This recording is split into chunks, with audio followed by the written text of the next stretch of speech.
5 بکری کا دودھ نکالنا شیخ الحدیث صاحب کا کام۔ میں کسی کا مذاق نہیں اڑا رہا، صرف بیان کروں۔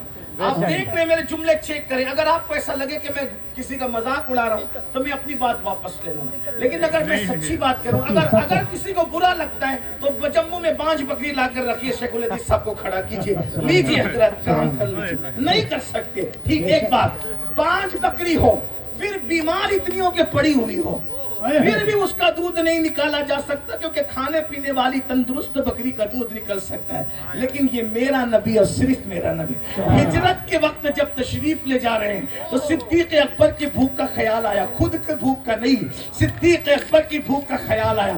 افضل البشر بعد الانبیاء بالتحقیق سیدنا صدیق اکبر، میرے نبی کے مصلی کا پہلا امام، میرے نبی کے اصحاب کا امام، اللہ اکبر، نبی کا یار غار، نبی کا یار مزار، اللہ اللہ، جس کا سوز بھی بے مثال ہے، جس کے دل کی ساز بھی بے مثال ہے، وہ صدیق باوفا رضی اللہ تعالیٰ کی بھوک کا خیال کرتے ہوئے حضور نے فرمایا، ابو بکر یہ عورت جو بیٹھی ہوئی اس سے کہو ہمیں کچھ کھلا دے۔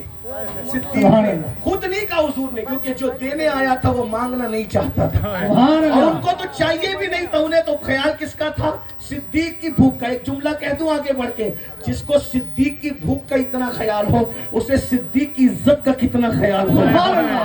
اگر کوئی اپنے آپ کو عاشق رسول کہہ کے صدیق اکبر پہ انگلی اٹھاتا ہے تو اس کو پتا ہونا چاہیے جو صدیق اکبر کو بھوکا نہیں دیکھ سکتا وہ صدیق اکبر پہ دی جانے والی گالیوں پہ کتنا بے قرار ہوتا ہوگا، کتنا بے چین ہوتا ہوگا۔ یہ بھی عنوان ہے، لیکن بات ابھی یہ نہیں ہے۔ اللہ اکبر، توجہ فرمائے، غور فرماؤ مسلمانوں۔ میرے آقا نے فرمایا، اس سے کہو، میں واقعہ نہیں پڑھ رہا ہوں، پورا صرف اشارہ کر رہا ہوں، میں نے بہت جگہ پر اس کو پڑھا لیکن اشارہ کر کے گزرنا چاہتا ہوں، اصل عنوان کی طرف آنا چاہتا ہوں جو سید صاحب نے اور کمیٹی کے ذمہ داروں نے اشارے کیے تو اس کی طرف آنا چاہتا ہوں۔ سرکار نے فرمایا، اس عورت سے کہو یہ ہمیں کچھ کھلائے۔ اس خاتون نے کہا میرے گھر میں کچھ نہیں ہے، اور اس کے بعد اس خاتون نے کہا میرے شوہر ساری بکریاں لے کر کے گئے ہیں، اگر بکری یہاں ہوتی تو میں بکری کا دودھ دو کر تمہیں پلا دیتی۔ عرب والوں کا دستور نہیں کہ آنے والے مہمان کو خالی لوٹا دے، اس لیے گھر میں کچھ نہیں، ساری بکریاں جنگل کو گئی ہے، میرا شوہر لے کر کے گیا ہے، یہ بیمار بانج بکری پڑی ہے، بیمار ہے، چل نہیں سکتی، پڑی ہوئی ہے، اس لیے میں تمہاری کوئی خدمت نہیں کر سکتی۔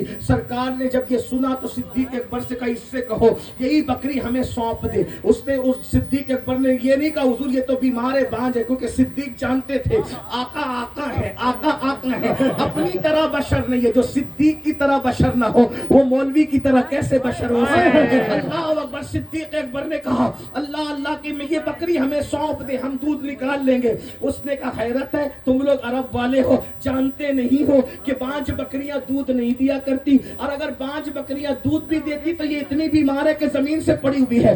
صدیق اکبر نے کہا او بڑھیا دے دینا، جب میرا صاحب کہتا ہے تو دے دے۔ اس کے بعد بڑھیا نے کہا اگر لینا چاہتے ہو تو لے جاؤ اٹھا کے۔ صدیق اکبر بکری کو اٹھا کے لائے، حضور نے پانی کٹورے میں لیا اور بسم اللہ پڑھ کر کے پہلے تو اس کی پیٹھ پر ہاتھ پھیرا، پڑی ہوئی بکری کھڑی ہو گئی صرف ہاتھ پھیرنے کی وجہ سے۔ لوگ کہتے ہیں 5 انگلیاں ان کی بھی ایک ہتھیلی، ہم ان کی بھی اور ہماری بھی 5 انگلیاں اور ہتھیلی ہے۔ میں نے کہا اور تیری انگلی اور ہتھیلی سے تیرا بچہ بھی کھڑا نہیں ہوتا، یہ آمنہ کے لال کی انگلیاں اور ہتھیلیاں ہیں، بکری پر پڑ جائے تو پڑی ہوئی بکریاں کھڑی ہو جاتی ہیں۔ اسی پر نہیں، پھر کٹورے کا پانی تھن کو لگایا، وہ بڑھیا دیکھ رہی تھی جسے دنیا ام معبد کہتی ہے، وہ دیکھ رہی تھی، جیسے ہی تھنوں کو ہاتھ لگا تھن بھر گئے۔ حضور نے دھونا شروع کیا، کٹورا لا کٹورا بھرا، دوسرا برتن لا برتن بھرا، تیسرا برتن لا برتن بھرا۔ وہ تو حیران سے دیکھنے لگی، اتنا دھویا کہ پورے برتن گھر کے بھر گئے، کارلا کا برتن نہیں ہے۔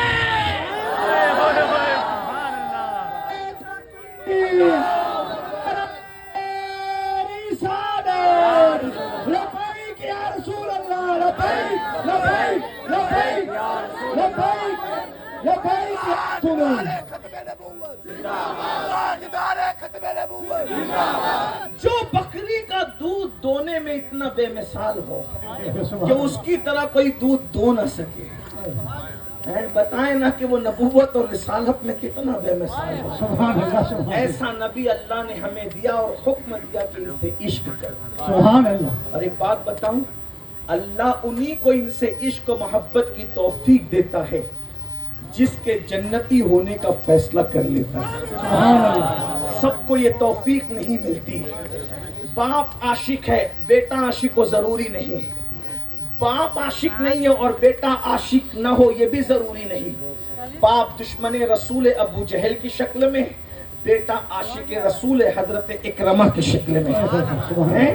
دیکھتے چلے جائیں. اسی طریقے سے اللہ اکبر، باپ عاشق ہیں سعد ابن ابی وقاص کی شکل میں اور بیٹا عاشق نہیں ہے عمر بن سعد کی شکل میں. دیکھتے چلے جائیں. یہ نصیب کی بات ہے. اور جنہیں اللہ نے عشق دیا وہ اپنے نصیبے پہ ناز کرے کہ کس کا عشق ملا، سبحان اللہ. کس کا عشق ملا. یاد رکھنا. بس گفتگو اب اینڈ کی طرف جاتی، توجہ کرنا.